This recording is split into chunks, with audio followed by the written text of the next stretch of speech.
ফের নদিয়ায় উদ্ধার আগ্নেয়াস্ত্র। নদিয়ায় হাঁসখালি থানার অভিযানে অবৈধ আগ্নেয়াস্ত্র সহ গ্রেপ্তার 2 যুবক। নদিয়ার হাঁসখালি থানার পুলিশ গতকাল সন্ধ্যায় হাঁসখালি থানার অন্তর্গত হাসপাতাল মোড় এলাকায় সূত্র মারফত খবর পেয়ে অভিযান চালিয়ে অবৈধ আগ্নেয়াস্ত্র ও গুলিসহ 2 যুবককে গ্রেপ্তার করা হয়, যাদের নাম কল্যাণ রায়, বয়স আনুমানিক 20 বছর, তিনি বগুলা রায়পাড়া এলাকার বাসিন্দা, এবং অপরজন আকাশ বিশ্বাস, যার বয়স 19 বছর, তিনি বড় মুড়াগাছা হাঁসখালি থানার বাসিন্দা।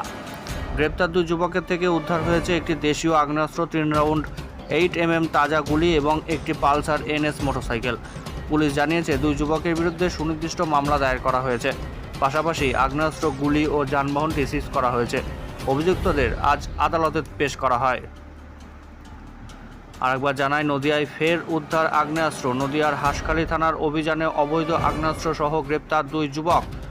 নদিয়ার হাঁসখালি থানার পুলিশ গতকাল সন্ধ্যায় হাঁসখালি থানার অন্তর্গত হাসপাতাল মোড় এলাকায় সূত্র মারফত খবর পেয়ে অভিযান চালিয়ে অবৈধ আগ্নেয়াস্ত্র ও গুলিসহ 2 যুবককে গ্রেপ্তার করে, যাদের নাম কল্যাণ রায়, বয়স আনুমানিক 20 বছর, তিনি বগুলা রায়পাড়ার বাসিন্দা, এবং আকাশ বিশ্বাস, বয়স 19 বছর, তিনি বড় মুড়াগাছা হাঁসখালি থানার বাসিন্দা।